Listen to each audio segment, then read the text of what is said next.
Switch off. Mummy कहाँ चली गई होगी?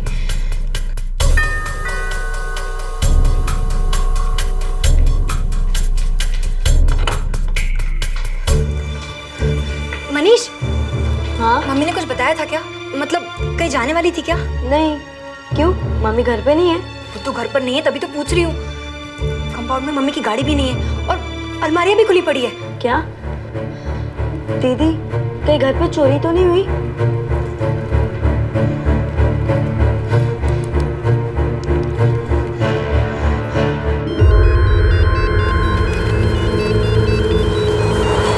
पहले वो डिब्बा ले गया।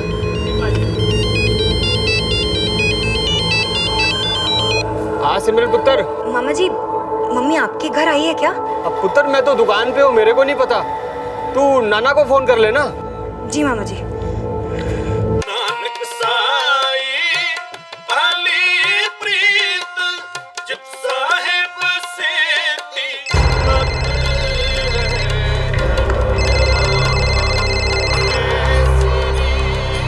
बोल सिमरन पुत्र। नाना जी, मम्मी आपके यहाँ आई है क्या? ना ना पुत्र, यहाँ तो नहीं आई, गल की है। नाना जी, मम्मी घर पर नहीं है और मम्मी की गाड़ी भी कंपाउंड में नहीं है और अलमारियां भी खुली पड़ी है। ओए तू ये क्या कह रही है पुत्र? जी नाना जी, तिजोरी भी खुली पड़ी है। ओए तू फिक्र न कर पुत्र, मैं तेरे मामा को लेकर आ रहा हूँ, ठीक है? एक 17 साल की लड़की अपने घर लौटी और उसने देखा कि माँ घर पर नहीं है। ना उनकी कार है, ना उनका सूटकेस है, तिजोरी भी खाली है। उसे यह भी पता चला कि माँ नाना जी के घर पर भी नहीं गई है। सिमरन और उसके भाई मनीष दोनों को चिंता होने लगी कि आखिर माँ गई कहाँ। माँ का फोन भी बंद था। क्या वो किसी काम के सिलसिले में गई थी या फिर हमेशा के लिए चली गई थी? ऐसा क्या हुआ था जिसकी दस्तक किसी ने भी नहीं सुनी थी?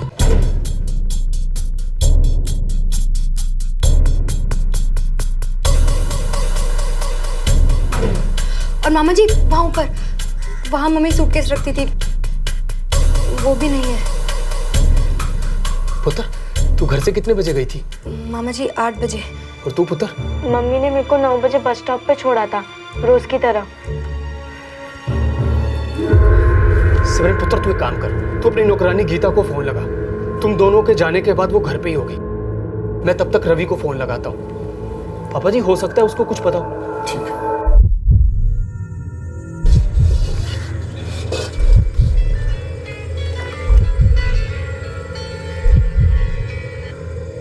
हाँ सिमरन दीदी जी।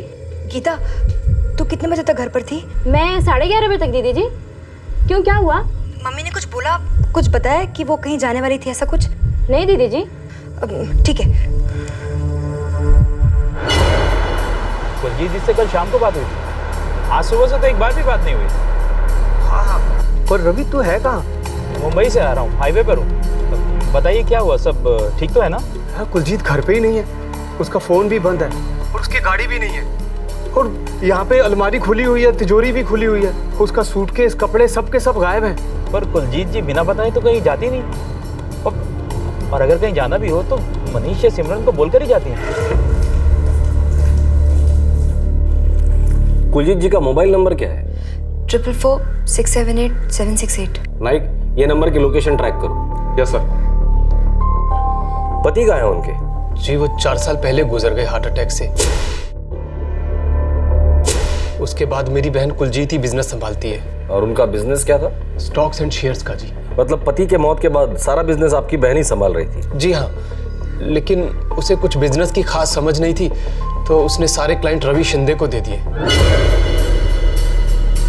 जी रवि मेरे जीजा जी मंजीत के साथ काम करता था। प्रॉफिट का 50% हर महीने मेरी बहन को देता है। कुलजीत जी का सेल लोकेशन उनके घर पर ही बता रहा है। चलो घर पर चलकर ही देखते हैं।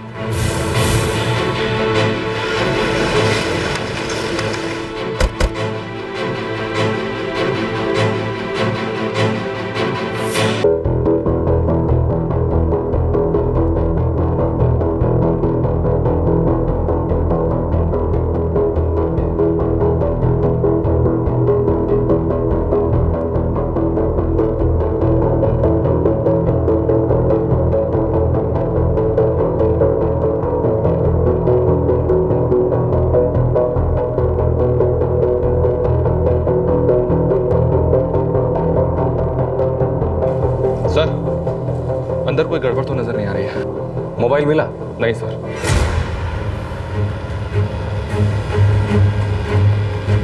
आप में से किसी ने अलमारी या सामान को छुआ तो नहीं?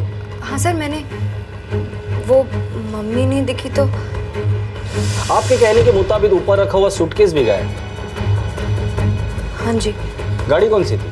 स्विफ्ट है जी, ब्लू कलर की। देख के नहीं लगता कि कोई गड़बड़ हुई है, ऐसे मालूम पड़ता है कि खुद अपनी मर्जी से चली गई। आपकी नौकरानी और वो पार्टनर, क्या नंबर था उसका? रवि शिंदे। मुझे इन दोनों के नंबर चाहिए और साथ में आपकी मम्मी की फोटो भी लगेगी और उस कार की डिटेल्स भी।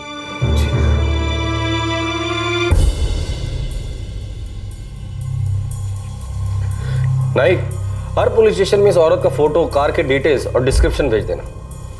Yes sir. और वो काम वाली, उसका क्या हुआ? घंटे भर में पहुंच जाएगी सर, और वो रवि शिंदे शाम को 7 बजे तक आ जाएगा। सुबह 11:30 बजे तुम घर से निकल गए? हाँ साहब, 11:30 बजे मैं काम खत्म करके चली गई थी साहब। ये मेरा रोज का ही टाइम है साहब। मैडम, मैं चलती हूँ मैडम। हाँ ठीक है गीता।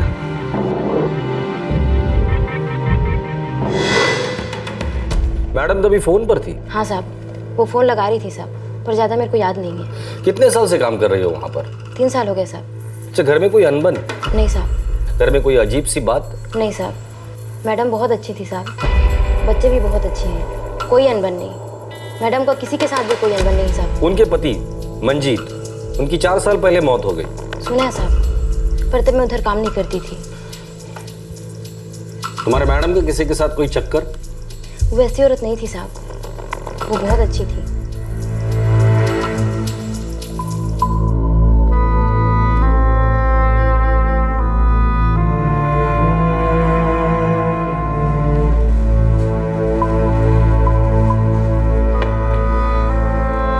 मनीष बेटा, सिमरन चलो खाना खा लो। चल बेटा। सिमरन चल तू आ जा। मम्मी ऐसा कभी नहीं करती है, बिना बताए कभी नहीं जाती है, वो भी गाड़ी और कपड़े लेकर तो कभी नहीं जाती। डर लग रहा है, गहने वहने भी गायब है, कहीं कोई अनहोनी। ओए तू चुप कर, फोन ले जाना भूल गई होगी, आ जाएगी रात तक। पुलिस वालों को मम्मी का फोन नहीं मिला है। फोन का लोकेशन वो लोग घर बता रहे हैं, पर अब तक फोन नहीं मिला है उन्हें। रो मत पुत्र।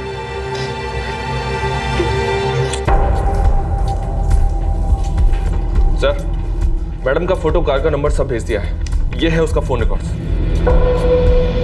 आखिरी कॉल उसने बेटी को किया था 11:30 बजे। काम वाली ने भी बताया था कि मैडम फोन पर थी। सर, मुझे तो घर के अंदर का ही कुछ लफड़ा लगता है। शायद वो घर से नाखुश होगी, ऐसा लगता है जैसे अपनी मर्जी से वो गई होगी। पता चल जाएगा। और वो रवि शिंदे, वो नहीं आया अभी तक? पहुंचता ही होगा सर, रास्ते में।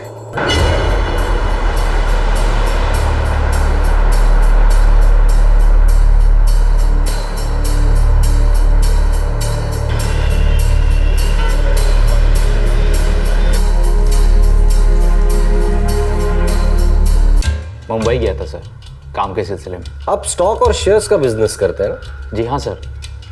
कुलजीत जी के पति मंजीत जी की डेथ के बाद से उनका सारा बिजनेस मैं ही संभालता हूँ। एक्चुअली मंजीत जी के साथ तो मैं शुरू से ही काम किया करता था। उनकी वाइफ को बिजनेस की ज़्यादा नॉलेज नहीं थी, तो उन्होंने सारा कारोबार मुझे दे दिया। तब से मैं ही सब संभालता हूँ और हर महीने मुनाफे का 50% उन्हें देता हूँ। मतलब मिलना जुलना होगा। आपकी और कुलजीत की अच्छी जान पहचान होगी। सर बहुत इज्जत करता हूँ मैं उनकी। उनके पति मंजीत जी से बहुत कुछ सीखा है मैंने, बहुत कर्ज है उनका मुझ पर। मंजीत जी तो अब रहे नहीं, और उनके बीवी को अगर कुछ हो जाता है तो सारा कारोबार आपके हाथ में आ जाएगा। अच्छा कमा रहा हूँ सर, ऐसी कोई कमी नहीं है जिंदगी में कि ज़्यादा का लालच करूँ। और इस सचदेव परिवार का बहुत उपकार रहा है मुझ पर। आज इन्हीं की वजह से मेरा अच्छा चल रहा है। अगर आपको लगता है कि कुलजीत जी के गायब होने में मेरा कुछ हाथ है तो आप गलत सोच रहे हैं। ऐसा कोई है जिसके साथ वो भाग सकती है? ऐसा हो ही नहीं सकता सर। कुलजीत जी अपने बच्चों से बहुत प्यार करती है, उन्हें छोड़ के कहीं जा ही नहीं सकती। कोई पुराना दुश्मन जिसका ये सब करने में कोई फायदा हो? ऐसा तो कोई नहीं है, बस क्या? मंजीत जी और उनके ससुराल वालों के बीच में 5 साल पहले एक झगड़ा हुआ था। तब से दोनों परिवार के बीच में बातचीत बंद हो गई थी, लेकिन मंजीत जी की डेथ के बाद से ये रिश्ते फिर से सुधर गए।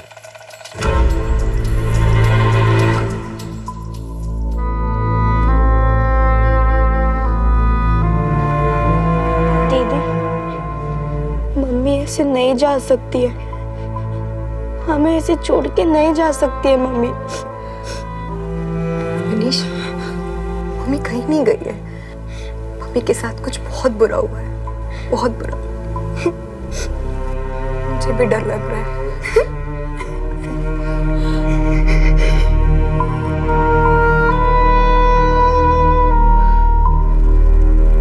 ऐसा कैसे कर सकती है कुलजीत? 2 बच्चों की माँ है वो। गड्डी, जेवरात, कपड़े सब लेकर चली गई।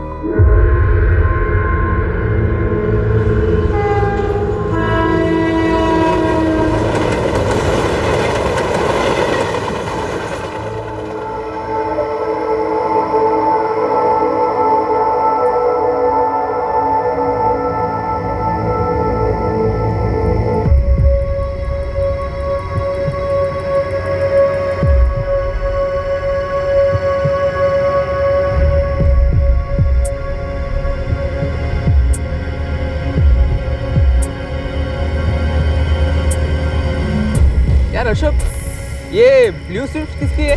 मालूम नहीं यार। ओवरनाइट है क्या? नहीं मालूम यार, मैं 4 बजे आया तब से गाड़ी इधर ही पड़ी हुई है। अच्छा। हाँ।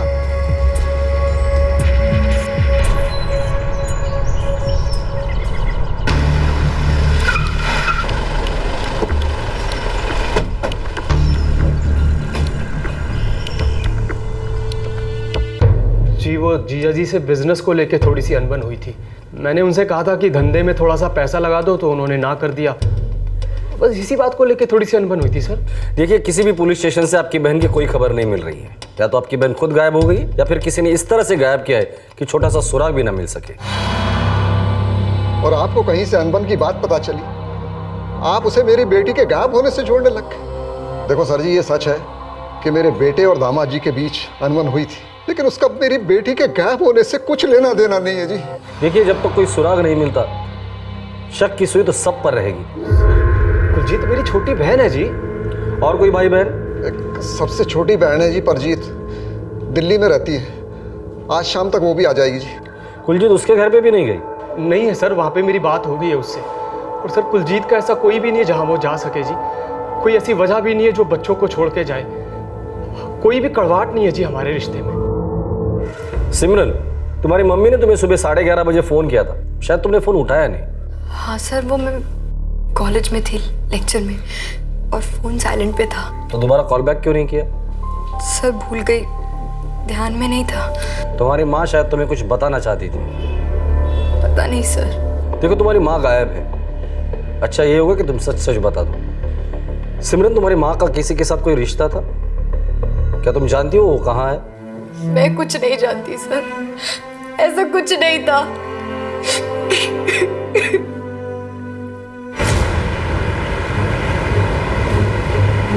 नाइक, हो ना हो इस फैमिली के अंदर ही अंदर कुछ ना कुछ तो गड़बड़ जरूर है, बस हमें वो नजर नहीं आ रही है।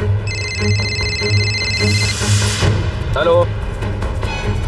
हाँ हाँ, ब्लू स्विफ्ट बराबर है। हाँ ठीक है, हम अभी आते हैं। एक कार मिली है सर, कलर नंबर सब कुलजीत सचदेव की गाड़ी से मिलता है। रेलवे स्टेशन के पास के पार्किंग एरिया में है। देखो ना साहब, कल से गाड़ी खड़ी है, कुछ पता नहीं चल रहा है।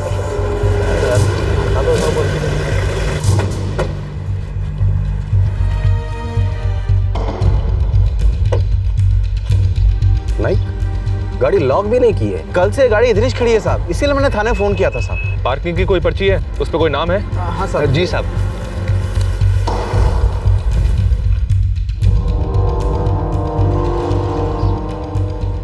गाड़ी का नंबर तो है इस पे, लेकिन नाम नहीं है। टाइम भी कल दोपहर 3 बजे का है। उस समय तो ड्यूटी पे मैं था साहब। शक्ल देखी थी उसकी, कुछ याद है? साहब अब हर दिन इतनी गाड़ियाँ आती है, याद नहीं है साहब। नाइक, बड़ी अजीब बात है, गाड़ी लॉक नहीं की। कहीं पर भी ऐसा कोई सबूत नहीं कि जिसकी बुनियाद पर हम किसी पर शक कर सकें। पाटिल साहब, उसने गाड़ी भी स्टेशन के पास पार्क की है। गाड़ी पार्क करके शायद ट्रेन पकड़ ली होगी। मतलब अपनी मर्जी से भागी होगी? सर मम्मी ऐसे जा ही नहीं सकती, वो ऐसा कर ही नहीं सकती। अब तक जो पता चला है उससे उनके गायब होने के पीछे और कोई वजह नजर नहीं आ रही। सर जी, कुछ तो गड़बड़ है। कुलजीत मेरी बहन है जी, वो ऐसे भाग ही नहीं सकती। अपने बच्चों को छोड़ के तो कहीं नहीं जा सकती है। हम उसके अपने हैं। उसकी लाइफ में कोई होता तो हम मना थोड़ी ना करते। और मैंने तो उससे कई बार कहा था जी दूसरी शादी करने के लिए। सिर्फ 36 साल की उम्र में विधवा हो गई थी वो। देखिए, अगर इसमें कोई साजिश है तो हम लोग इसे सूंघ ही लेंगे। सच का पता लगे बगैर हम लोग चुप नहीं बैठेंगे। पर अभी तक जो भी सबूत हमारे सामने है, जैसे कि खुद की गाड़ी से जाना, साथ में कपड़े और गहने लेकर जाना, कार पार्क करना, वो भी स्टेशन के सामने, ये सारी चीजें इसी तरफ इशारा करती कि उन्होंने पहले से ही तय किया था उनको कहां जाना है।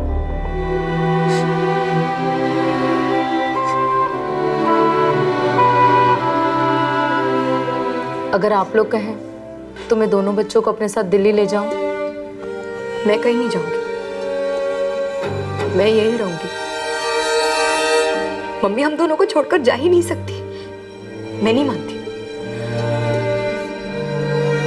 वो यही है और वो वापस आएंगी। मैं दिल्ली नहीं जाऊंगी, मैं कहीं नहीं जाऊंगी।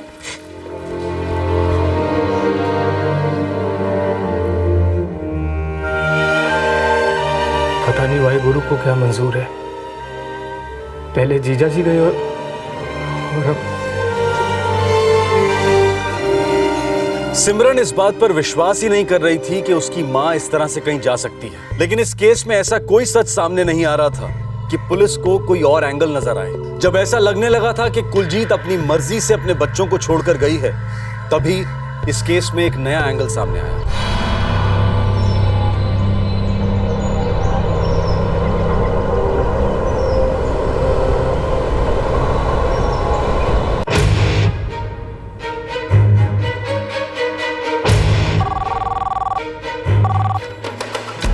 हेलो, नाइक खरड़े बोलते हैं। हाँ खड़े साहब, बोलिए, कैसे याद किया? नाइक घाट के पास एक बॉडी मिली है।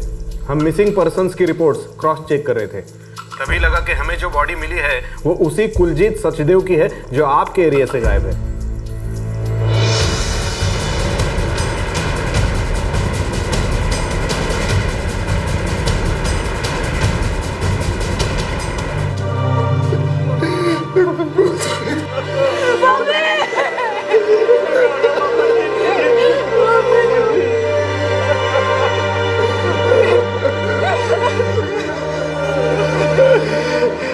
इंस्पेक्टर साहब, ये मेरी बहन ही है जी। इसके साथ क्या हुआ जी?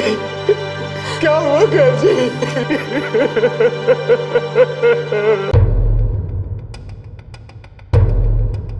सुबह एक फोन आया।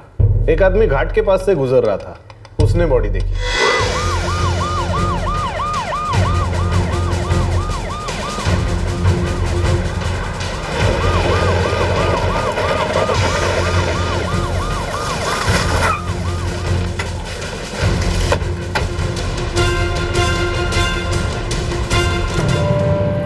साहब इकडे बघा।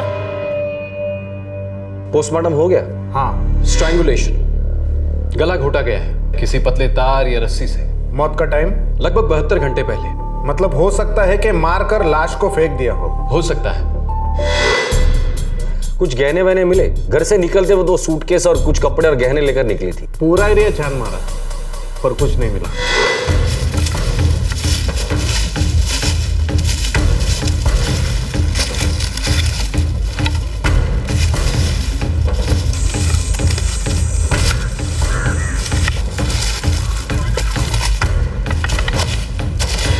कोई आइडेंटिफिकेशन नहीं, बॉडी पर भी कुछ नहीं था। फिर हमें 5 अगस्त की आपके पुलिस स्टेशन की मिसिंग रिपोर्ट मिली। फोटो देखा और आप लोगों को इन्फॉर्म किया। कंफर्म मर्डर, इसमें तो कोई शक ही नहीं। जिसके साथ वो भागी थी उसने पहले मारा है फिर घर लूटा, या फिर पहले घर लूटा, इसको मारा और बॉडी घाट के पास फेंक दी। कार रेलवे स्टेशन के पास पार्किंग एरिया में मिली। पार्किंग टाइम था दोपहर 3 बजे। और कुलजीत को आखिरी बार काम वाले ने देखा था सुबह 11:30 बजे। मैं चलती हूँ मैडम। हाँ ठीक है गीता। अगर इसी कार को बॉडी डंप करने के लिए इस्तेमाल किया है तो मारने वाले के पास बॉडी डंप करके कार पार्क करने के लिए पूरे 4 घंटे। कपड़े गहने सब गायब है। कहीं ऐसा तो नहीं कि सारा ड्रामा हम लोगों को गुमराह करने के लिए किया गया? लगता तो ऐसा ही है सर, जैसे ये मैडम खुद अपनी मर्जी से घर से भागी। और बॉडी भी घर से इतनी दूर लोनावाला में मिली। भाई अभी सिर्फ ये पता करना है कि मैडम आगे किसके साथ। कोई करीबी होगा सर? अच्छी पहचान वाला।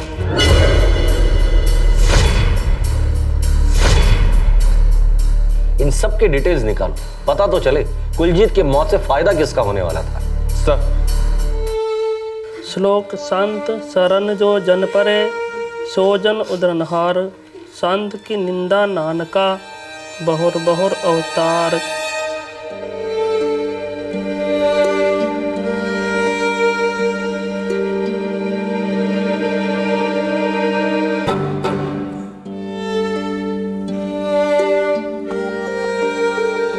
नहीं नाना जी, मैंने कहीं नहीं जाना, मैंने यही रहना है।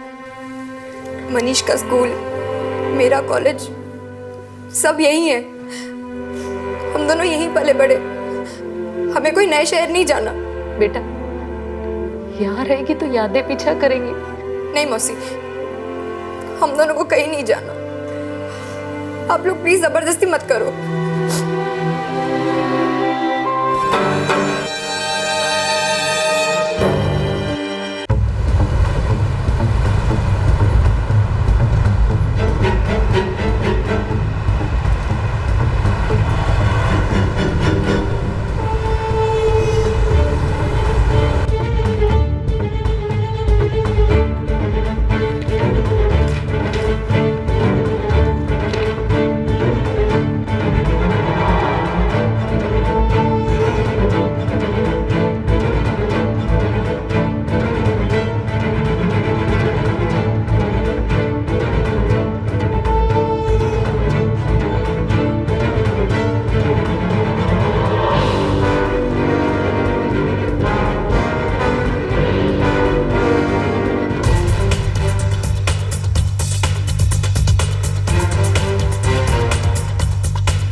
सर वो बिजनेस पार्टनर रवि शिंदे, भाई गुरचरण और बाप, सभी के मूवमेंट्स और बैकग्राउंड चेक किए। ऐसा कुछ भी सामने नहीं आया है जो इन लोगों के इन्वॉल्वमेंट की तरफ इशारा करे। कोई बाहर का आदमी जिसके साथ वो भाग रही थी?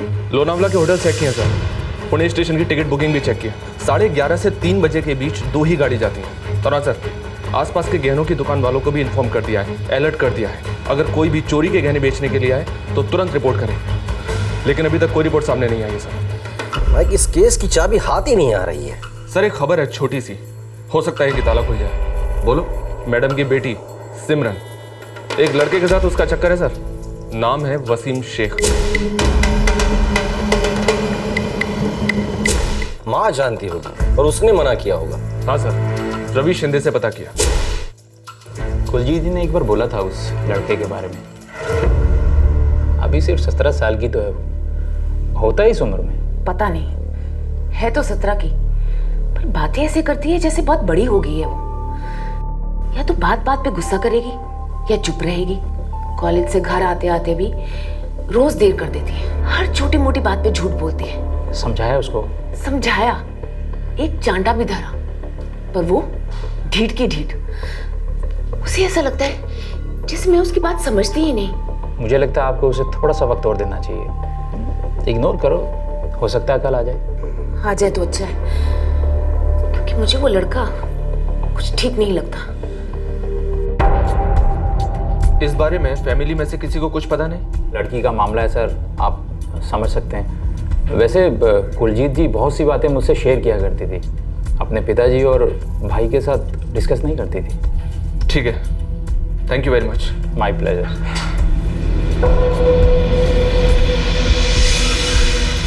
सिमरन, सबसे पहले उसी ने देखा कंपाउंड में कार नहीं है।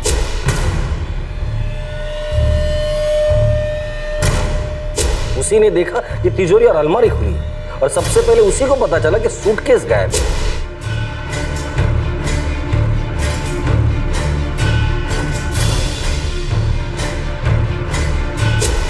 यकीन नहीं होता।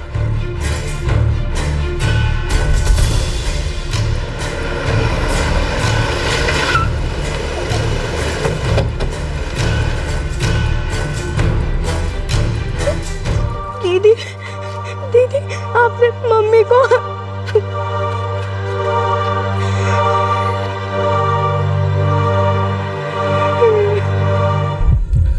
सिमरन, एक छोटी सी खबर लगी है हाथ में, तुम्हारे और वसीम शेख के बारे में। दोनों एक दूसरे से प्यार करते थे।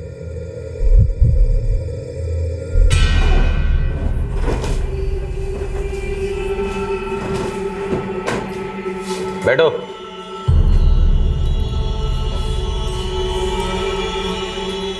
सच कहूं तो हमें तुम पर इतना सा भी शक नहीं हुआ। आखिर बेटी हो तुम उसकी, वो भी सिर्फ 17 साल की। ये तुम्हारे और वसीम के फोन रिकॉर्ड्स हैं। उस दिन मतलब 5 अगस्त को तुम दोनों एक दूसरे के साथ थे 12 बजे तक, वो भी तुम्हारे घर में। ये 4 बजे आकर कहना कि मां की गाड़ी नहीं है, जेवर नहीं है, ब्रीफकेस नहीं है, ये सिर्फ कहानी थी जो तुमने अपने जुर्म को छुपाने के लिए रची थी, हमें गुमराह करने के लिए। बहुत घुमा लिया। सिमरन, अब सच्ची कहानी बता जो तुमने छिपा कर रखी है।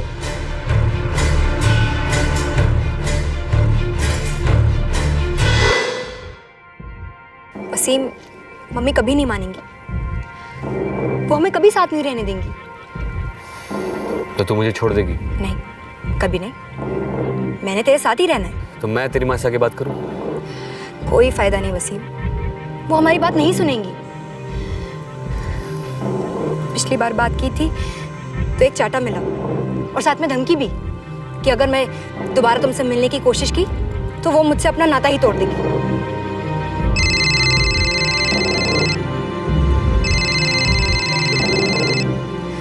ये देखो,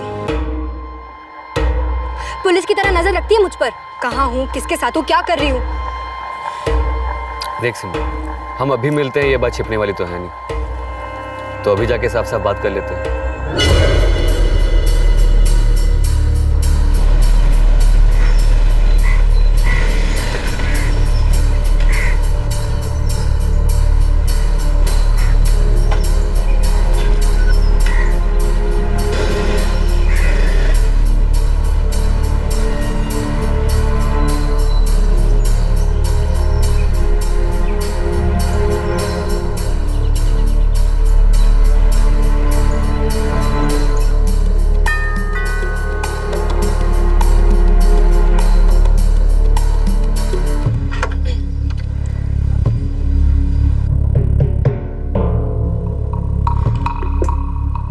क्लास में थी मम्मी, और कहाँ जाऊंगी।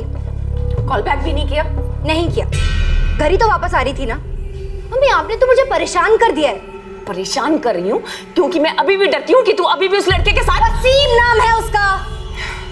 सच बता, तू अभी मिलती है उससे? मम्मी, आप समझती क्यों नहीं हो? वो मुझे अच्छा लगता है, आई लव हिम।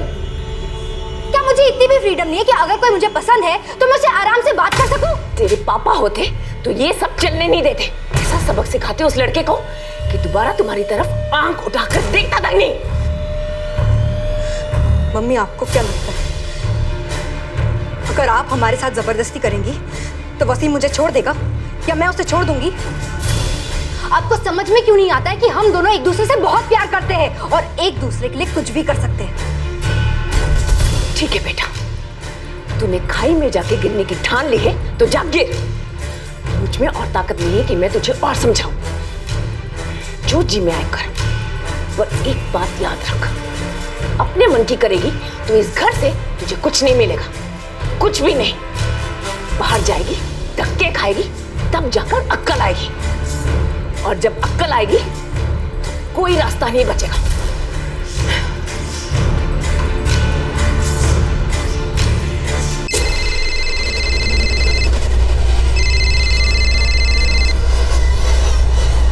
हेलो,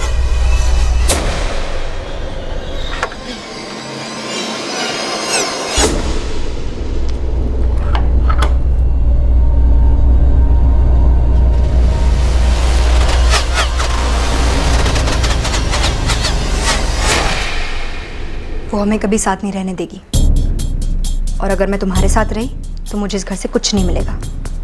ऐसा कहा मैंने।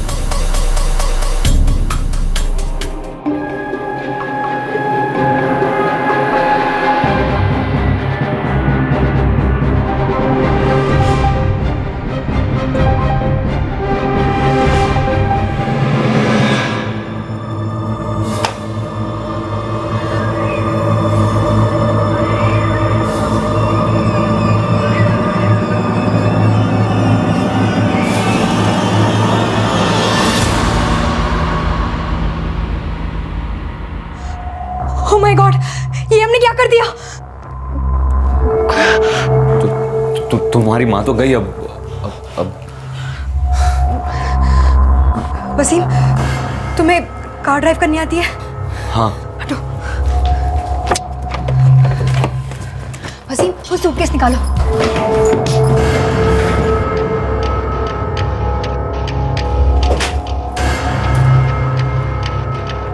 वसीम,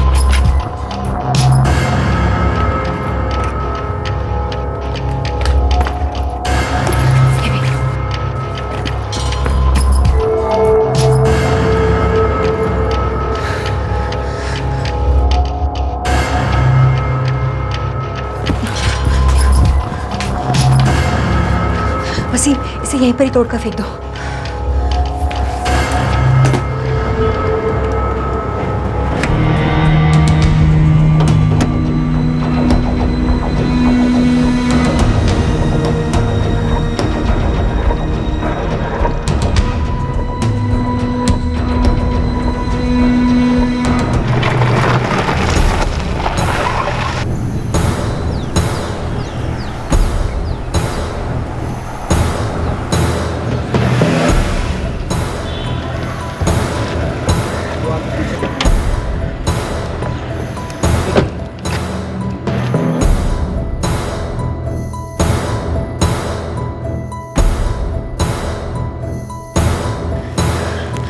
वसीम, इसे संभाल कर रखना, और जब तक मैं ना कहूँ तब तक गहने ना बेचना। ओके।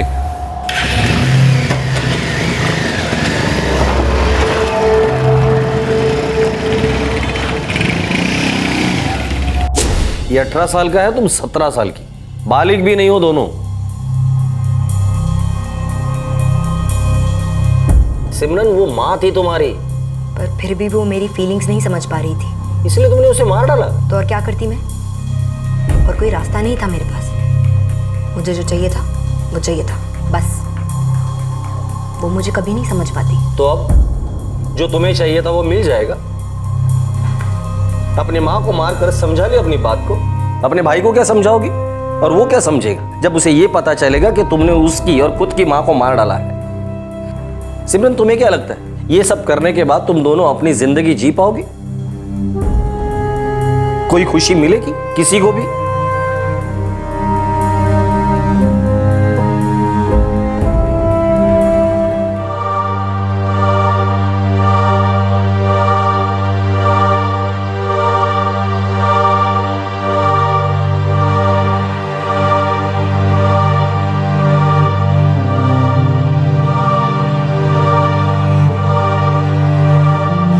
जिस सूटकेस में कुलजीत के कपड़े और गहने थे वो वसीम के घर पर मिला। वसीम के परिवार को भी उतना ही गहरा सदमा लगा जितना कि सिमरन के नाना के परिवार को। सिमरन को अपने किए पर जरा भी अफसोस नहीं था, लेकिन कुछ महीनों के बाद उसे अपनी गलती का एहसास हुआ। वो रोई, बहुत रोई, क्योंकि उसने अपनी माँ को खो दिया था। जुवेनाइल होम में 3 महीने गुजारने के बाद उसे जमानत मिल गई। उसके नाना ने उसे छोटे भाई मनीष के साथ दिल्ली उसकी मौसी के घर भेज दिया। सिमरन के नाना अब भी सदमे में हैं कि उनकी नातिन ने उनकी बेटी की, अपनी माँ की इस तरह से जान ली। टीनेज में जब बच्चे विरोध करने पर उतर आए तो उन्हें रोकने के लिए डांट डपट हर घर में बहुत आम सी बात है। सख्ती से उनके विरोध को दबाया भी जाता है, लेकिन अक्सर परिणाम कुछ और ही निकलते हैं। बच्चों के मन में गुस्सा बढ़ता जाता है, उबलता रहता है, जो उन्हें कुछ भी करने पर मजबूर कर सकता है। हम ये नहीं कह रहे हैं कि ऐसा ही होता है, पर आम तौर पर ऐसा होता दिखाई देता है। वो विरोध का सुर, वो विरोध एक दस्तक है जिसे सुनकर बड़ों के लिए यह तय करना बहुत मुश्किल हो जाता है कि क्या करना चाहिए। मैं आपको एक कहानी सुनाता हूँ। एक लड़की थी, 7th क्लास में पढ़ती थी, लगभग 12-13 साल की। एक दिन वो स्कूल से वापस आई और उसने अपनी माँ से कहा कि माँ, मेरी क्लास में एक लड़का है, वो मुझे बहुत पसंद है और मैं उससे शादी करना चाहती हूँ। माँ सुनकर हक्का बक्का रह गई, बहुत गुस्सा हुई। उसकी समझ में नहीं आया कि वो अपनी बेटी की इस बात का क्या जवाब दे।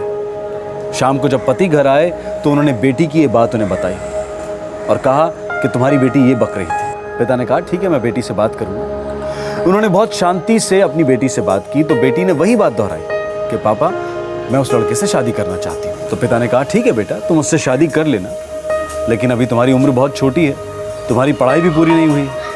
एक बार तुम्हारी पढ़ाई पूरी हो जाए, तुम शादी करने के लायक हो जाओ तो हम तुम्हारी शादी उससे करवा देंगे। तब तक तुम उस लड़के से रोज मिलो, क्योंकि वो तो तुम्हारी क्लास में ही पढ़ता है। उससे बातें करो, उसे जान लो और पहचान लो। लड़की बहुत खुश हुई और माँ हैरान रह गई कि ये पिता अपनी बेटी को क्या सलाह दे रहे हैं, कितनी अजीब सी सलाह दे रहे हैं। लड़की बहक रही है और ये उसे और बहका रहे हैं। पति ने अपनी पत्नी से कहा, बी काम, डोंट वरी, परेशान होने की जरूरत नहीं है, हमें उसकी शादी आज तो नहीं करवानी है। कुछ महीने बीत गए, लड़की दोबारा अपने पिता के पास आई और उसने कहा कि पापा मुझे आपसे बात करनी है। तो पिता ने कहा कि हाँ बेटा बोलो। बेटी ने कहा कि पापा मुझे अब उस लड़के से शादी नहीं करनी है। पिता ने कहा ठीक है बेटा, लेकिन ये तो बताओ कि बात क्या हुई। उसने कहा कि पापा क्लास में एक दूसरा लड़का है जिसे मैं पसंद करती हूँ और मैं उससे शादी करना चाहती हूँ। पिता ने कहा ठीक है बेटा, अगर तुम खुश हो तो हम भी खुश हैं। लड़की खुश हुई और चली गई। 26 साल बाद वो लड़की बड़ी हो चुकी थी और 3 साल के एक बच्चे की मां बन चुकी थी। एक शाम वो अपने माता पिता के साथ बैठी थी। उसके मन में एक सवाल आया। उसने अपने पिता से पूछा कि पापा आपको याद है जब मैं छोटी थी तो मैंने आपसे कैसी जिद की थी और आपने हाँ भी कह दी थी, लेकिन सच बताइए कि क्या आपने दिल से हाँ कही थी। पिता ने कहा हाँ बेटा, मैंने सीरियसली हाँ कहा था, क्योंकि मैं जानता था कि तुम में अपने जिंदगी के फैसले लेने की समझ आ जाएगी। मुझे भरोसा था तुम पर। लड़की मुस्कुराकर अपने पिता की तरफ देखने लगी।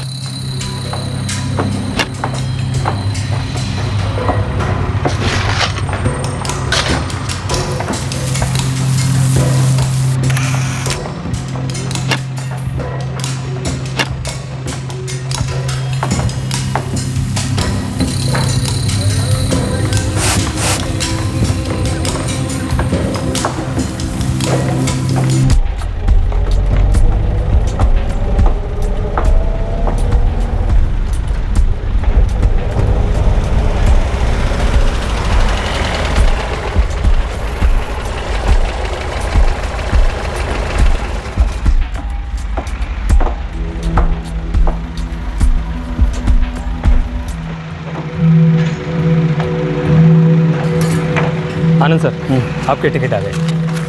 ये जयपुर से दिल्ली, ये दिल्ली से देहरादून और ये आपके return ticket. Thank you Amit. Sir अब आपसे 2 हफ्ते बाद ही मिलना होगा। Have a nice trip.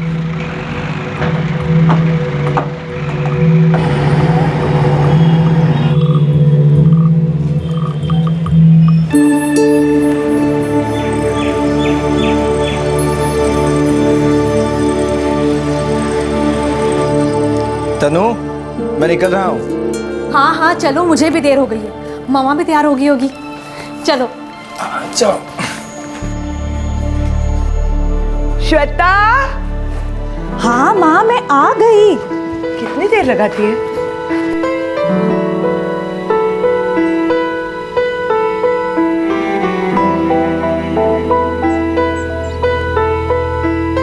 अब भाई दोनों को तो ड्रॉप नहीं कर सकता मैं भी नहीं। अरे नहीं बाबा, तेरे पीछे जो भी बैठेगा ना, तू उसे कहीं और ही पहुंचा देगी। और मामा अगर आप राजीव के पीछे बैठोगे ना तो आज पहुंचने के लिए 1 दिन पहले निकलना पड़ेगा। अच्छा चलो निकलो। हाँ। आराम से जाना, संभाल के। चल चल, लेट हो। श्वेता, मेरे पेरेंट्स मुझसे मिलना चाहते हैं। हुसैन पॉसिबल ही नहीं है। मेरे पापा छुट्टियों के लिए घर आने वाले 2 हफ्तों के लिए। तो जब तक वो रहेंगे हम क्या मिलने भी नहीं वाले? हुसैन तुम जानते हो ना मेरे पापा कैसे हैं।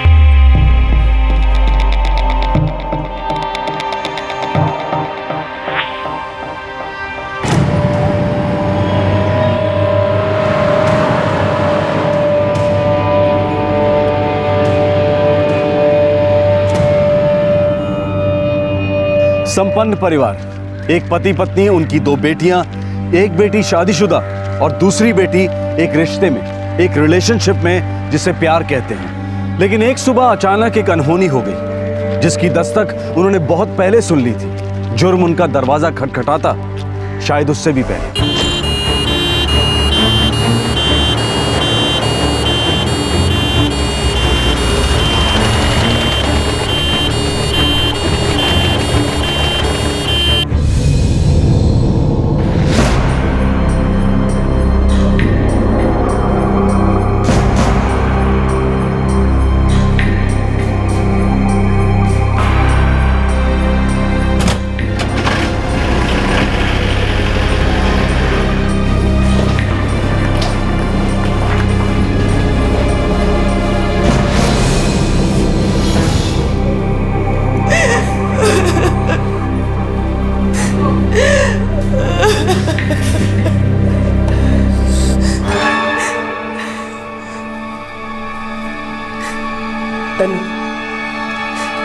पुलिस को बुलाओ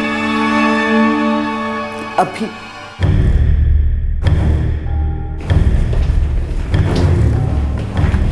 सर, 23 साल की लड़की Shweta Paul, attempt to murder का मामला है। लड़की की कंडीशन सीरियस, हॉस्पिटल में। चलो देखते हैं।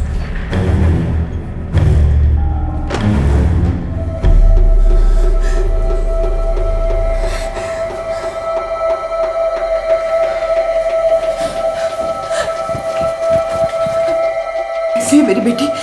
हमने पूरी कोशिश की पर बचा नहीं पाए। I am sorry.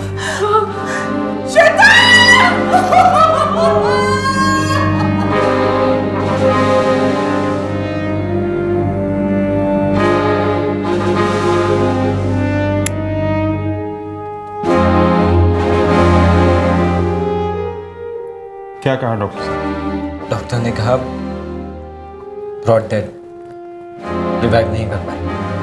एग्जैक्टली हुआ क्या था? श्वेता के फादर आनंद पाल, उन्होंने उसे मार दिया।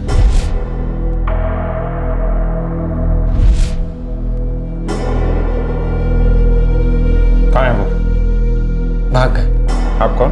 जीवा राजीव सक्सेना, दामाद। श्वेता की बड़ी बहन तनुजा मेरी पत्नी है। मम्मी ने खुद पापा को श्वेता को मारते हुए देखा है। ऐसे उन्होंने रोकने की बहुत कोशिश की पर वो भाग गए।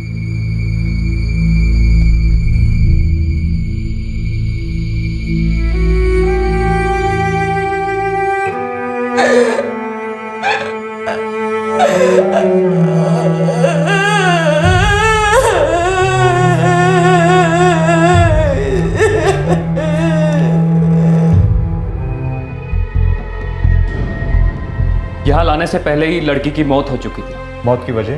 लगता है सफोकेशन और डूबने की वजह से मौत हुई, लेकिन पोस्टमार्टम के बाद ही सब कुछ ठीक ठीक कहा जा सकता है।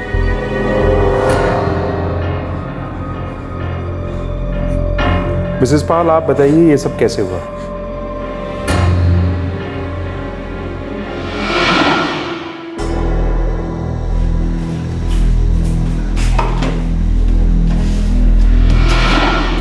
मैं काम पे निकलने वाली थी, खाना पैक कर रही थी,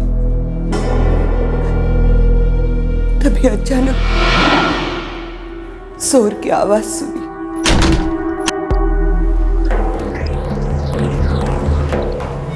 मैं बेडरूम में गई जहां मेरे हस्बैंड होंगे सोच के, लेकिन वो वहां नहीं थे।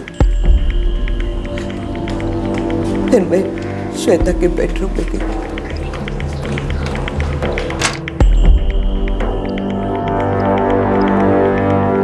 वहां श्वेता भी नहीं मिली। मैंने देखा कि बाथरूम का दरवाजा खुला है और मेरे हस्बैंड श्वेता को पकड़ के कुछ कर रहे हैं। इससे पहले कि मैं कुछ कर पाती, मेरे हस्बैंड वहां से भाग गए। मुझे लगा श्वेता बेहोश है। मैं चिल्लाने लगी, तभी तनुजा और राजीव वहां आ गए। श्वेता, श्वेता आंखें खोलो बेटा। श्वेता! क्या हुआ मामा? श्वेता, श्वेता, श्वेता आंखें खोलो। तुम्हारे पापा ने किया ये सब। क्या? श्वेता, श्वेता, श्वेता कहाँ है वो? श्वेता, श्वेता आंखें खोलो बेटा। श्वेता, तनु, तनु एम्बुलेंस को फोन करो। श्वेता, श्वेता आंखें खोलो। श्वेता, श्वेता आंखें खोलो बेटा, आंखें खोलो। श्वेता, श्वेता, श्वेता आंखें खोलो बेटा। श्वेता,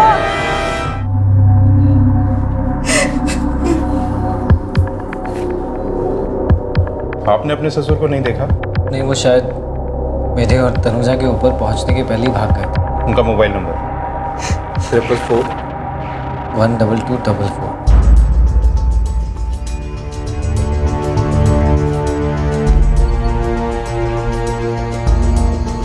सर, मिस्टर पाल का मोबाइल स्विच ऑफ। बाप बेटी को मारता है फिर भाग जाता है, कुछ अजीब लग रहा है।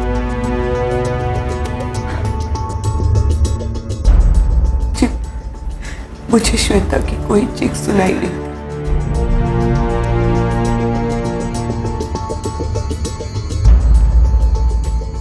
जी हमें भी नहीं सुनाई दी। हम तो मम्मी की चीख सुन के ऊपर भागे। हमें घर का मुआयना करना होगा।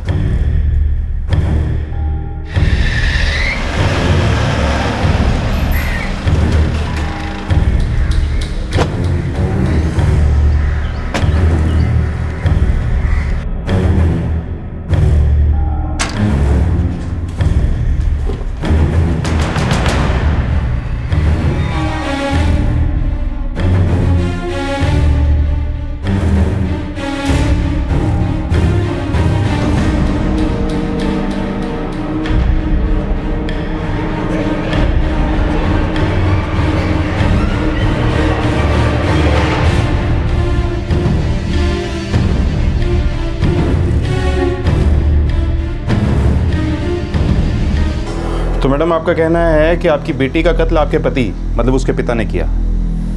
जी। आप ज़रा डिटेल में बताएंगी कि आपकी बेटी इस रूम में अकेली रहती थी? जी ये श्वेता का ही रूम है। मम्मी यहाँ पास वाले रूम में रहती है। आप भी यहीं रहते हैं? जी मैं श्वेता की बड़ी बहन तनुजा जो मेरी पत्नी है उसके साथ यहाँ आउट हाउस में रहता हूँ। और श्वेता के पिता आपके ससुर मिस्टर पाल कहाँ रहते हैं? जी वो एक आर्कियोलॉजिस्ट है, ज़्यादातर साइट पर ही रहते हैं। साल में एक बार यहाँ आ जाया करते थे। अभी कुछ 15 दिनों के लिए यहाँ आए थे। छुट्टियाँ बिताने आए और बेटी को मार डाला? उन्हें नफरत थी उससे, इनफैक्ट श्वेता और तनुजा दोनों से। सर फ़ोन अब भी बंद ही आ रहा है। क्यों नफरत करते थे अपनी बेटियों से?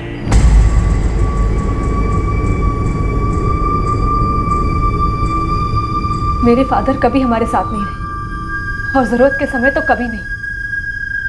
हम जो भी करते उन्हें नामंजूर था। कोई खास कारण? एक पिता अपनी दोनों बेटियों से नफरत करने लगे।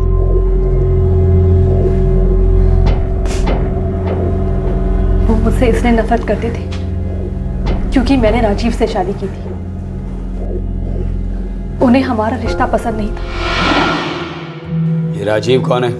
पापा राजीव और मैं कॉलेज में साथ साथ हैं। तो शादी करनी है उसे? पापा हम दोनों एक दूसरे से प्यार करते हैं। राजीव बहुत अच्छा लड़का है, इसे जब भी जरूरत पड़ी है उस लड़के ने हमेशा इसका साथ दिया है। अब टीम बना ली है तुम लोगों ने। घर के सारे डिसीजन तुम लोग लोगे, जैसे कि मैं तो घर में हूं ही नहीं। सही कह रहे हैं आप पापा, आप हो ही नहीं और ना ही कभी थे। जितने भी इंपॉर्टेंट डिसीजंस आज तक हमने लिए हैं मामा के साथ लिए हैं। और मैं राजीव से शादी कर रही हूँ।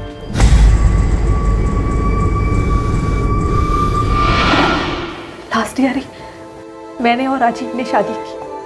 पापा शादी में भी नहीं आए थे, उन्हें राजीव बिल्कुल पसंद नहीं था। और शादी के बाद मामा और श्वेता अकेले हो गए थे, इसलिए मैं और राजीव वहाँ शिफ्ट हो गए और आउट हाउस में रहने लगे। फिर भी इससे ये तो नहीं लगता कि आपके फादर श्वेता की जान ले लेंगे?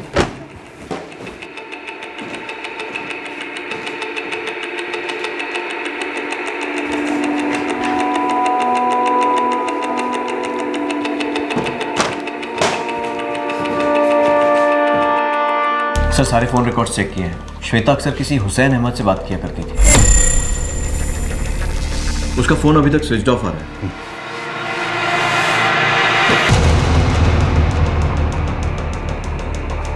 ये हुसैन अहमद कौन है ये हुसैन अहमद? जी दोस्त है। और श्वेता का भी? मेरी और तनुजा की शादी के बाद हमने एक छोटी सी पार्टी रखी। वहीं श्वेता की मुलाकात हुसैन से हुई।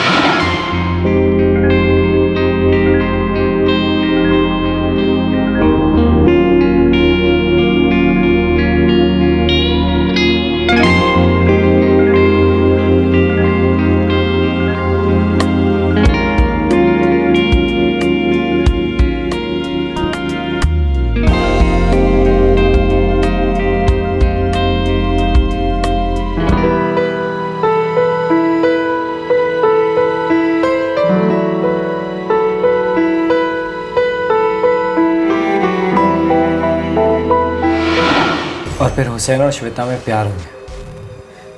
पापा को ये सब बिल्कुल पसंद नहीं था। लगाम कस के ना रखो तो ऐसे गुल खिलाते हैं बच्चे। ये सब तुम्हारी ढील का नतीजा है। पापा आप मम्मी को क्या बोल रहे हैं? मैं कोई छोटी बच्ची नहीं हूँ। मैं प्यार करती हूँ हुसैन से, मैं शादी करना चाहती हूँ उससे। पापा वो अच्छा लड़का है। पापा मैं उसे काफ़ी टाइम से जानता हूँ, वो बहुत। देखो तुम हमारे पारिवारिक मामलों में दखल ना ही दो तो अच्छा होगा। पापा राजीव कोई बाहर का नहीं है, मेरा हस्बैंड है, इस परिवार का हिस्सा है। चुप। इस सारी गंदगी की शुरुआत तूने की है। तेरे कारण इसका हौसला बढ़ा है और तेरे कारण ऐसी गिरी हुई हरकतें कर रही है ये। गिरी हुई हरकत? पापा आपको जो सोचना है ना सोचिए। वैसे भी आपने घर के बारे में अच्छा सोचा ही कब, जो आप सोचेंगे। तो श्वेता के इस रिश्ते के कारण आपके फादर ने उसका कत्ल कर दिया? जी, वो अपनी बेटियों से कभी खुश नहीं थे। वो तो चाहते ही नहीं थे कि बेटियां हो। जब तनुजा पैदा हुई तो बड़ी दुखी हुई। जैसे तैसे खुद को मना लिया कि अगली बार बेटा ही पैदा होगा। फिर मेरी श्वेता हुई, बेटा नहीं हुआ। तब से श्वेता से नफरत करने लगी। मेरी दोनों बच्चे उससे नफरत करते थे। कभी जरूरत के वक्त हमारे काम नहीं, हमारे साथ नहीं रहे, बस अपनी रिसर्च और खोजों में लगे रहते। फिर तनुजा की जिंदगी में राजीव आया, जो उसे प्यार करता था, उसका ख्याल रखता था। मुझे खुशी हुई, और जब श्वेता को भी ऐसा ख्याल रखने वाला मिला तो मैं और भी खुश हो गई। आखिर मेरी बेटियों को वो प्यार रहा था जो उन्हें जिंदगी में मिलना चाहिए था। लेकिन हमारी खुशी उनसे बर्दाश्त नहीं हुई। वो हमारी जिंदगी में दखल देने आ गए। जब वो हमारी जिंदगी का हिस्सा ही नहीं थे तो हमारी जिंदगी में दखल देने का उन्हें क्या था? क्या अधिकार था उन्हें?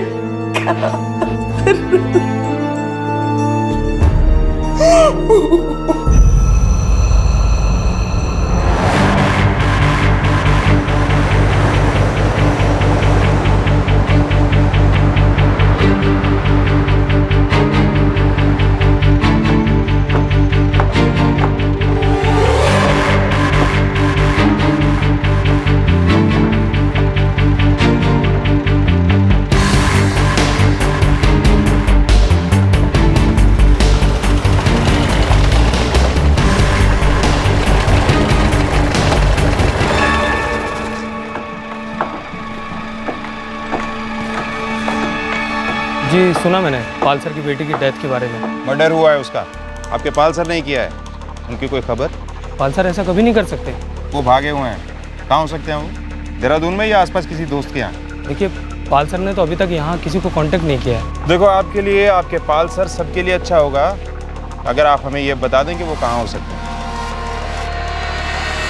देखिए मेरे ख्याल से सहारनपुर में हो सकते हैं, प्रोफेसर योगेश माथुर के यहाँ। एक बार आप चेक कर लें।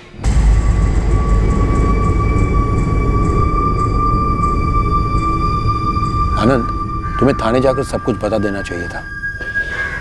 पुलिस मेरा कभी भी यकीन नहीं करती योगेश, कभी नहीं।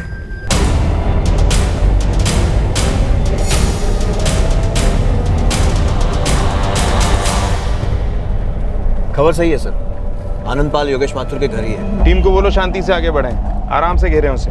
सर अजीब बात है, यकीन नहीं होता कि एक सीनियर आर्कियोलॉजिस्ट अपनी बेटी का कत्ल कर देता है। बेटे के बजाय बेटी होने का गुस्सा इतने दिन तक दबा के रखता है, अब जाके निकालता है। हुसैन अहमद का फोन अब तक बंद आ रहा है सर। वैसे उसके फोन रिकॉर्ड्स कल तक आ जाएंगे। एक टीम उसके घर भी भेजो। जरूरी नहीं है कि मामला जैसा दिख रहा है सिर्फ वैसा ही हो। जैसा लग रहा था वैसा है नहीं। लगता तो यही है, फिर भी कंफर्म करना पड़ेगा।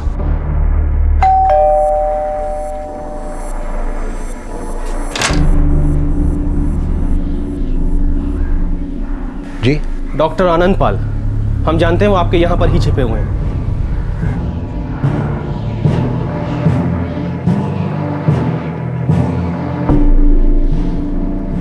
आनंद, पुलिस आई है,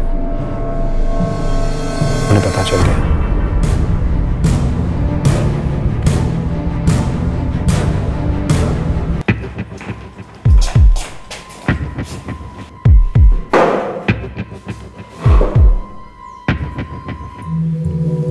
मैं अपनी बेटी से बहुत प्यार करता था। मैंने नहीं मारा उसे, भटकाया जा रहा है आपको। आप हमेशा बेटा चाहते थे। उसने कहा ना मेरी वाइफ ने। बकवास कर रही है, झूठ बोल रही है वो। आपने मेरे बंगले का नाम देखा? मेरी बेटियों तनुजा और श्वेता के नाम पर रखा मैंने। मेरी बेटी है श्वेता, बहुत प्यार था मुझे उससे। लेकिन आपको देख के तो ऐसा नहीं लगता। आप उसकी मौत से, मतलब कत्ल से, कुछ ज्यादा दुखी नहीं दिख रहे हैं। दुख का वक्त ही कहां मिला मुझे? मेरी पत्नी और दामाद मेरे खिलाफ साजिश कर रहे हैं। लेकिन भाग के छुपे हुए तो आप थे। इसीलिए क्योंकि मुझे पता चल गया था कि ये सब मिलकर मेरे खिलाफ साजिश कर रहे हैं। मुझ पर इल्जाम लगाकर ये सब कुछ हड़पना चाहते हैं। क्या चाहते हैं? राजीव सक्सेना, दामाद मेरा, उसकी नजर मेरी प्रॉपर्टी पर है। बहुत पहले से पता था मुझे, मैं जानता था, वर्षों से जानता था। इसीलिए तो उसने तनुजा से शादी की। तनुजा उसे सब कुछ देने के लिए तैयार हो जाती, लेकिन श्वेता वो थी उसके रास्ते का रोड़ा। इसीलिए उसको हटाने के लिए वो हुसैन अहमद को बीच में लाया गया। मेरी पत्नी भी शामिल है इसमें। बलि का बकरा बनाया गया मुझे। मेरे छुट्टियों पर आते इस जुर्म को अंजाम दे दिया गया। कहां जाता मैं भाग के? कहां जाता? कब तक मैं अपने काम से दूर रहता?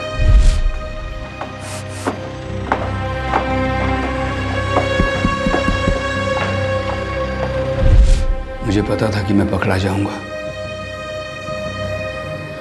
डर गया था मैं। इन सब ने मिलकर मेरे खिलाफ इतनी बड़ी साजिश रची है।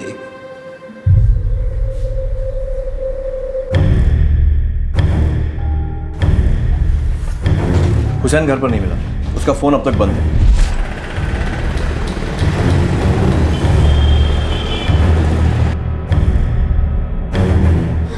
साहब, हुसैन किधर गया? मुझे जरा भी अंदाजा नहीं। अगर आप झूठ बोल रही हैं तो मुश्किल में पड़ जाएंगी। साहब, ऐसा क्या कर दिया मेरे बेटे ने? आप लोग कुछ बताते क्यों नहीं? हमें शक है कि वो किसी कत्ल में शामिल है।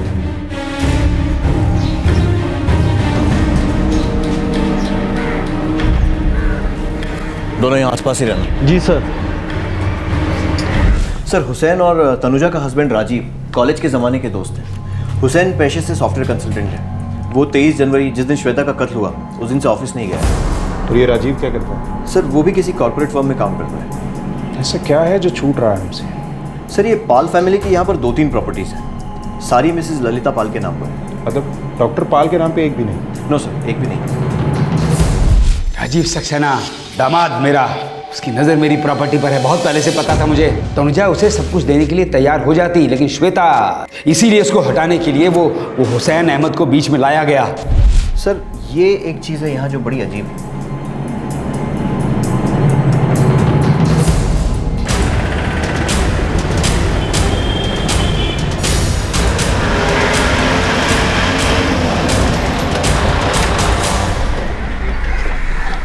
ठीक है।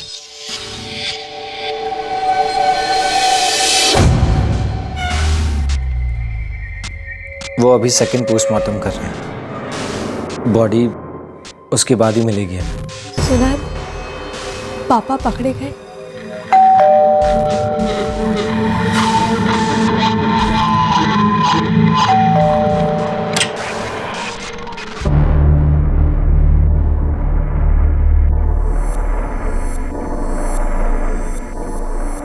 जी, प्रॉपर्टी मेरे ही नाम पे ली है। मेरे हस्बैंड ने ऐसा किया क्योंकि उन्हें टैक्स में छूट मिल रही थी। मैडम, आपने अपने हस्बैंड को सचमुच देखा कि वो श्वेता को पानी में डुबो रहे हैं? जी बिल्कुल। आपको क्या लग रहा है मैं झूठ बोल रही हूँ? जी हाँ, क्योंकि कुछ ऐसा है जो आप लोगों ने हमसे छुपाए रखा। हुसैन अहमद तुम्हारा दोस्त, सही कहा ना मैंने? जी सर। देखो, 22 जनवरी की रात और 23 जनवरी की सुबह वो यहीं इसी घर में वारदात की जगह पे था। ये बात तो आप लोग हमें बताना भूल ही गए थे। हुसैन अहमद अब तक लापता है। वो तो तुम्हारा कॉलेज के ज़माने का पक्का दोस्त है ना?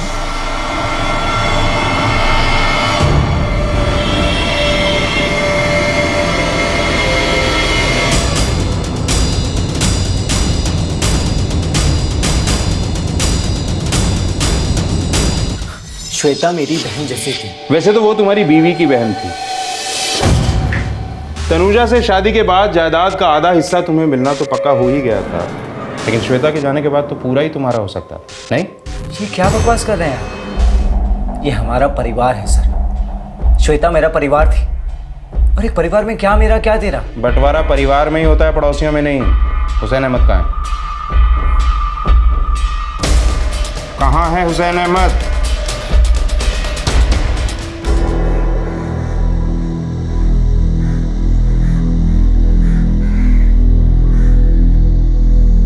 मम्मा, जिस दिन श्वेता के साथ ये सब हुआ, उस दिन हुसैन घर पर था। मम्मा, हाँ था, मुझे भी पता नहीं था, लेकिन तुम्हारे पापा को पता लग गया था।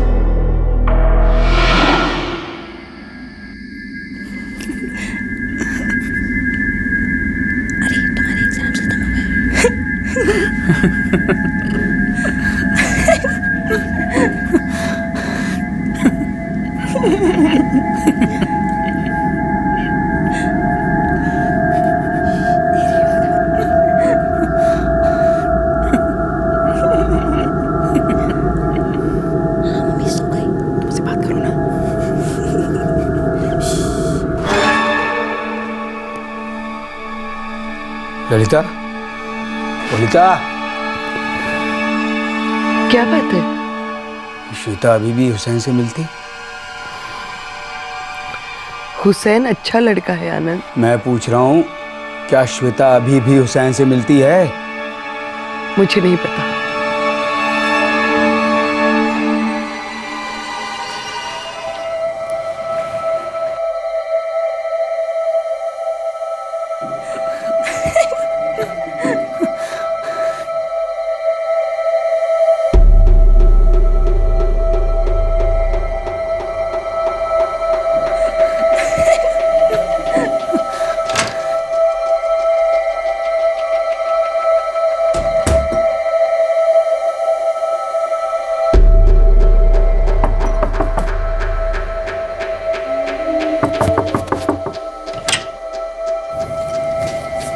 जी पापा। हटो। किससे फोन पर बात कर रही थी? किसी से भी नहीं पापा। सुना, मैंने सुना। तुम धीमे धीमे किसी से हंस हंस कर बात कर रही थी। नहीं पापा, मैं किसी से भी बात नहीं करी थी। आपको शक है तो मेरा फोन चेक कर लीजिए। ये लीजिए।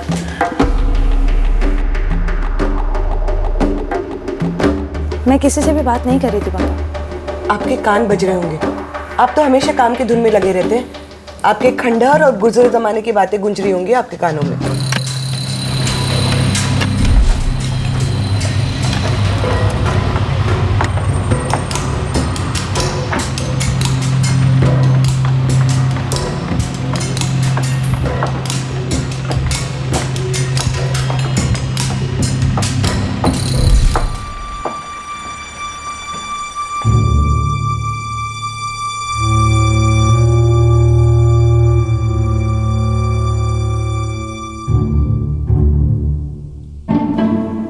जब मैंने दरवाज़ा नॉक किया तो मैंने कोई दरवाज़ा बंद होने की आवाज़ सुनी थी।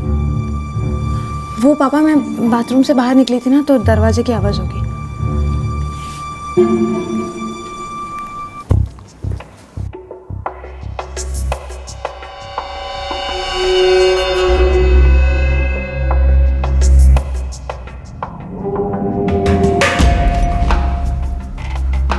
दरवाज़ा अंदर से बंद है। कोई अंदर है? दरवाजा खोलो। मैं कहता हूं दरवाजा खोलो।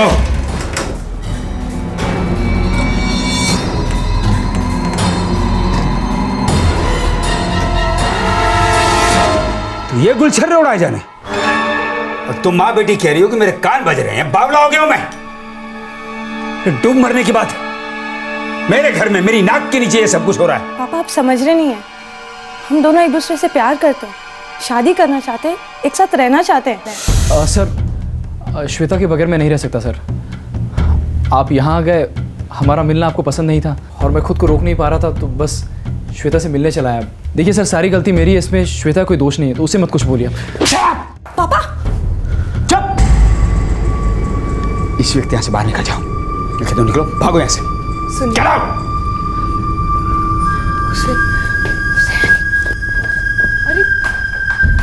कैसी माँ है तू? इस सब में इसको शय दे रही है? आपसे मुझे माँ होने का भाषण नहीं सुनना। आपने कभी इसे बच्ची जैसा प्यार नहीं दिया। अरे जब ये पैदा हुई तब इसे गोद तक में नहीं उठाया, और अब आप कह रहे हैं कि ये सब फालतू की जिद छोड़ दीजिए। अरे इसे जैसी जिंदगी जीनी है इसे जीने दीजिए। बच्चों की खुशी में ही तो हमारी खुशी है। और फिर पापा आप मेरे से दूर ही रहो तो अच्छा है, हमेशा हमसे दूर रहे, अभी भी दूर रहिए। मैं कोई बच्ची नहीं हूँ, मुझे अपना भला बुरा अच्छी तरह से समझ में आता है, और अचानक मेरे पापा बनने की कोई जरूरत नहीं है। हम बहुत खुश हैं आपके बिना, आपके प्यार और ये लाड के बिना हम बहुत खुश हैं। और पापा मम्मी को कभी ये बताने की जरूरत नहीं पड़ी मुझे और तनु दीदी को कि आपको बेटी नहीं बेटा चाहिए था, और जिस तरह आपने हमारे साथ बिहेव किया उससे साफ साफ पता चलता है। और जब जब हमें आपकी जरूरत थी आप कभी नहीं थे, तो अभी क्यों? तो प्लीज हमारी जिंदगी से चले जाइए, चले जाइए।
हुसैन अहमद, हुसैन अब भागने से कोई फायदा नहीं होने वाला है।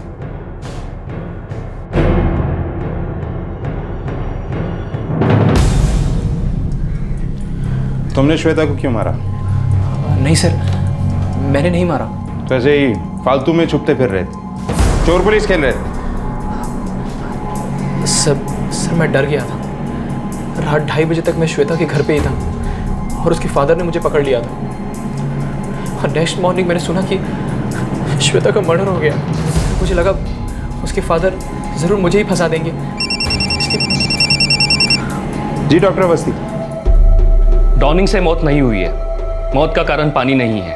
तो फिर? सफोकेशन, घुटन है मौत की वजह।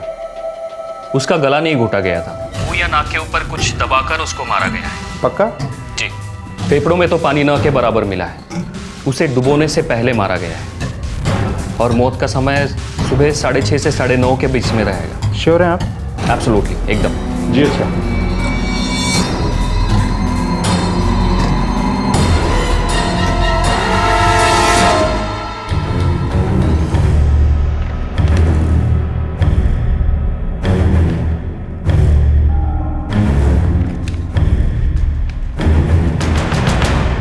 ये लड़का तो श्वेता के घर रात 2:30 बजे तक था। जी सर, और उसके बाद उसकी लोकेशन उसके घर पर ही दिख रही है। मौत तो सुबह 6:30 से 9:30 के बीच में कभी हुई। लगता नहीं कि ये लड़का इसमें शामिल है।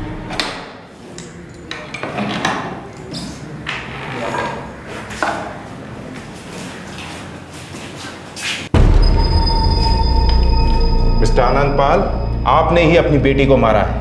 मैंने कहा ना, मैंने उसे नहीं मारा, मुझे फंसाया जा रहा है। आपको बिल्कुल फंसाया नहीं जा रहा है, बल्कि आप हमें भटकाने की कोशिश कर रहे हैं। देखिए, आपकी बेटी के हुसैन अहमद से संबंधों से आप खुश नहीं थे। आप खुश नहीं थे क्योंकि आपका परिवार आपकी नहीं सुनता था। आपकी बेटी मजबूरी में आपको अपना बाप मानती थी, दिल से नहीं। क्योंकि आप उनसे हमेशा से नाराज थे। आपकी बड़ी बेटी तनुजा, उसकी राजीव के शादी के आप खिलाफ थे। श्वेता हुसैन अहमद से शादी करनी चाहती थी, आप उसके भी खिलाफ थे। आपने कभी अपने बंगले का नाम तनुष नहीं रखा, बल्कि यह नाम आपकी बीवी ने दिया था। मिस्टर पाल, आपने ही अपनी बेटी की हत्या की है, क्योंकि आपकी बेटी श्वेता ने आपको अपनी जिंदगी से चले जाने के लिए कहा और आपका खून खौल उठा। मुझे अपना भला बुरा अच्छी तरह से समझ में आता है। अचानक से पापा दिखाने की कोई जरूरत नहीं है। आपके प्यार और ये लाड के बिना हम बहुत खुश हैं। तो प्लीज हमारी जिंदगी से चले जाइए, चले जाइए। आपकी पत्नी झूठ नहीं बोल रही थी मिस्टर आनंदपाल। आप अपनी बेटी को टब में डुबोकर भाग गए, लेकिन आप गलत सोच रहे थे मिस्टर आनंदपाल, क्योंकि तब तक आपकी बेटी मर चुकी थी। आपने पहले ही उसे मार दिया था। 23 जनवरी की सुबह आपने अपनी बेटी का कत्ल किया। सही कह रहा हूं मैं? और पापा, मम्मी को कभी ये बताने की जरूरत नहीं पड़ी मुझे और तनु दीदी को कि आपको बेटी नहीं बेटा चाहिए था। और जिस तरह आपने हमारे साथ बिहेव किया उससे साफ साफ पता चलता है। और जब जब हमें आपकी जरूरत थी आप कभी नहीं थे, तो अभी क्यों? हम बहुत खुश हैं आपके बिना। तो प्लीज हमारी जिंदगी से चले जाइए, चले जाइए।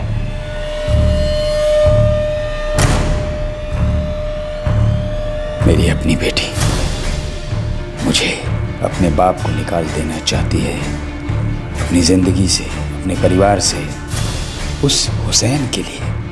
नहीं, मैं बर्दाश्त नहीं कर पाया। मैं सहन नहीं कर पा रहा था। मेरी बेटी के दिल में अपने बाप के लिए जरा सी भी अहमियत, प्यार, सम्मान कुछ भी नहीं था। पहले तनुजा ने मुझे जलील किया था और अब मेरी छोटी बेटी उसी रास्ते पे जा रही थी। मैं उस रात सो ही नहीं पाया।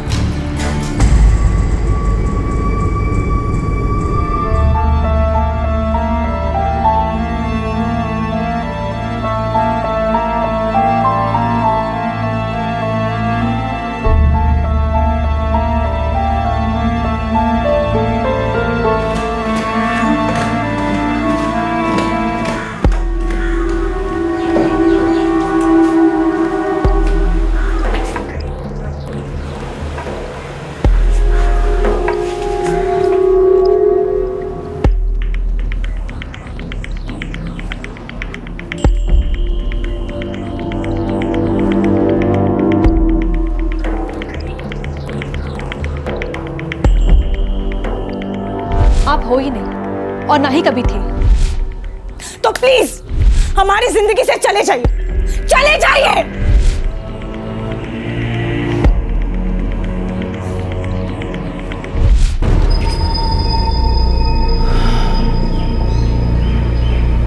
श्वेता और तनुजा दोनों मेरी इज्जत मेरे नाम पर थप्पा लगा रही थी। एक ने एक ऐसे नकारा आदमी से शादी कर ली जो घर जवाई बनकर घर पर बैठ गया, दूसरी भी ना जाने किसे सामने ले आई। एकदम बेकार। बहुत समझाया मैंने श्वेता को, दूर रहो इस लड़के से, अपने खानदान की इज्जत को मिट्टी में मत मिलाओ। नहीं सुनी उसने मेरी। ऊपर से कहती थी कि मैं एक लायक बाप नहीं हूं। ये सब कुछ सुनते सुनते, सहते सहते थक गया था। रोक लगानी थी सब पर, खत्म करना था सब कुछ। कर दिया, मार दिया।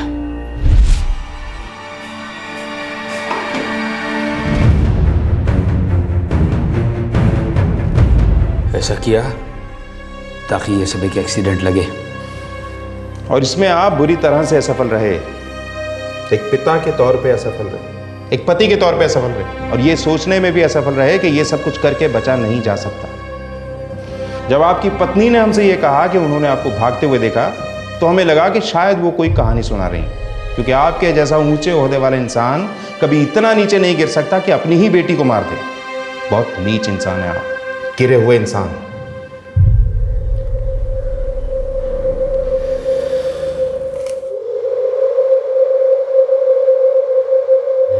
हुसैन, पॉसिबल ही नहीं है। मेरे पापा छुट्टियों के लिए घर आने वाले हैं। 2 हफ्तों के लिए।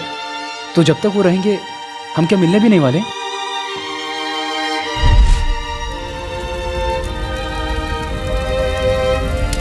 एक पिता अपनी बेटी की हत्या कर देता है इज्जत के लिए, ऑनर किलिंग, क्योंकि वो गुस्से में अपना आपा खो बैठता है, क्योंकि उसने कभी उनकी परवाह की ही नहीं, कारण चाहे जो भी हो। लेकिन ये बहुत ही भयानक और खौफनाक है। फिर ऐसे मामले भी हमारे सामने आते हैं जहां बच्चे अपने माता पिता का, अपने ग्रैंड पेरेंट्स का कत्ल कर देते हैं, पैसे की चाह में, आजादी की चाह में और कई बार गुस्से की आग में। ये सब बार बार घटता है, फिर भी हर बार ये हमें दहला देता है, सुन कर देता है। क्यों? ऐसा क्यों होता है? क्योंकि ये अमानवीय है, पागलपन है, हमारे यकीन के दायरे के बाहर है। क्या ऐसा नहीं हो सकता कि हम एक दूसरे को उसका वाजिब स्थान दें, उसे जीने की आजादी दें? क्या ये सही है कि हमें जो भी चीज नाराज करे, नाखुश करे, हमारे अंदर गुस्सा जगाए, हम उसे खत्म कर दें? क्या ये सही है कि जो भी हमारे विचारों से असहमत हो, उसे अपने विचार रखने का, अपनी सोच रखने का भी हक नहीं, उसे जीने का भी हक नहीं है? न जाने कितनी बार हमने अपने से अलग, अपने से विपरीत सोच रखने वालों को धकेल कर किनारे किया है, उन्हें इतना हाशिए में धकेल दिया है कि उनका लगभग वजूद ही मिट गया है। हम अपने परिवार में, अपने काम की जगह पर न जाने कितनी बार हेर फेर करते हैं, खेल खेलते हैं ताकि हमारी बात मानी जाए, हमारी राय मानी जाए, हमारी विचारधारा, हमारा गेम प्लान चले, आखिरी बात हमारी हो। अब शायद ये वक्त आ गया है कि हम संकल्प करें, ये फैसला लें कि हम इंसान हैं और इंसान ही बने रहेंगे हमेशा। आपसे फिर मुलाकात होगी क्राइम पेट्रोल दस्तक में एक और नए केस के साथ। तब तक अपना ख्याल रखें, सुरक्षित रहें और हर व्यक्ति को अपनी सोच रखने का मौका दें। जय हिंद। इस तरह के और भी एपिसोड देखने के लिए हमारे चैनल को सब्सक्राइब करें और बेल आइकन दबाना ना भूलें।